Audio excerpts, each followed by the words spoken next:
শিক্ষার্থীরা, আমরা ষষ্ঠ শ্রেণীর 2.2 যে অঙ্কগুলো করছিলাম, আজকে আমরা 9 নম্বর অঙ্কতে চলে আসছি। তোমরা একটু প্রশ্নটা পড়ো আমার সাথে।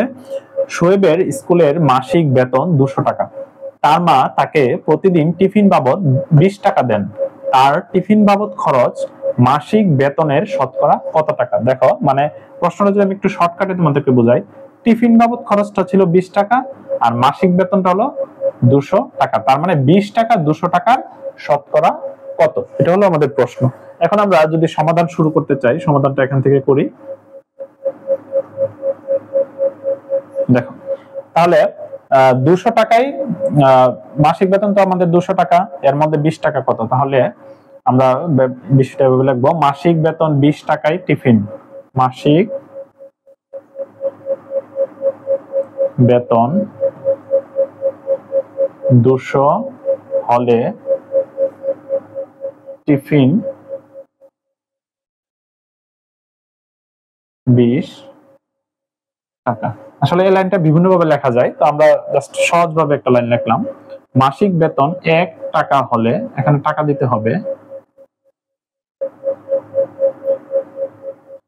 টিফিন খরচ যে দেখো 200 টাকায় 20 টাকা, তাহলে 1 টাকায় অবশ্যই কম হবে, এটা ভাগ হবে, 200 চলে যাবে নিচে। সুতরাং মাসিক বেতন 100 টাকা হলে টিফিন, দেখো 1 টাকায় যা হবে 100 টাকায় অবশ্যই আরো বেশি হবে, তাহলে এটা গুণ হবে, তাহলে উপরে আমরা গুণ দিয়ে দিলাম। এখন একটু যদি আমরা কাটাকাটি করে ফেলি, 10, তাহলে 10 টাকা। তাহলে উত্তরটা তোমরা লিখবে, উত্তর 10% অথবা শতকরা 10 টাকা। ঠিক আছে, 9 নম্বর অঙ্কটি এখানে শেষ হলো। ধন্যবাদ সবাইকে। শিক্ষার্থীরা, আমরা ষষ্ঠ শ্রেণীর 2.2 অনুশীলনটি করছিলাম। আজকে আমরা চলে আসছি 10 নম্বর অঙ্কতে। চলো আমরা একটু প্রশ্নটা পড়ি, আমার সাথে সবাই একটু মনোযোগ দাও।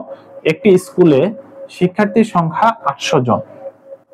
বছরের শুরুতে 5% শিক্ষার্থী নতুন ভর্তি হলে বর্তমানে ওই স্কুলে শিক্ষার্থীর সংখ্যা কত? মানে 800 জন ছিল, আরো 5% বেড়েছে, এখন শিক্ষার্থীর সংখ্যা কত? তোমরা একটু নরমালি চিন্তা করে দেখো, 100তে যদি 5% বলতো তাহলে হয়তো 5 জন, তাহলে আমার মোট শিক্ষার্থী হয়ে যেত 5 যোগ 100 সমান 105। জাস্ট এই থিমটার উপর ভিত্তি করে আমরা অঙ্কটা করে ফেলবো। তোমরা একটু খেয়াল করো সমাধান। প্রথমত আমরা ওই কি করে বের করব যে 800 জনের 5% কতজন হয়। তাহলে আমরা একটু লিখি, দেখো 800 জনের 5% বের করব, তাহলে আমরা একটু লিখবো যে 100 জনে 5% শিক্ষার্থী নতুন ভর্তি হয়েছে, তাহলে আমরা একটু লিখি 5% নতুন ভর্তি হলে 100 জনে কতজন বাড়বে? 5 জন। 100 জনে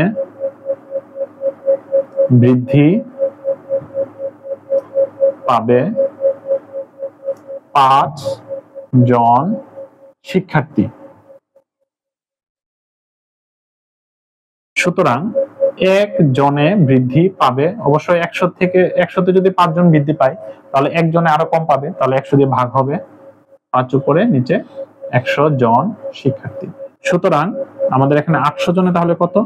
800 জনে বৃদ্ধি পাবে, দেখো 1 জনে যা 800 জনে তো আরো বেশি পাবে, তাহলে 800 এখানে গুণ হবে, আর গুণ আমরা জানি কি উপরে গুণ করে দিতে হয়, 800 আর নিচে 100 জন শিক্ষার্থী।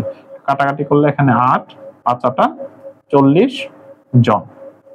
তাহলে দেখো আগে শিক্ষার্থী ছিল 800 জন, এখন 40 জন বেড়েছে, তাহলে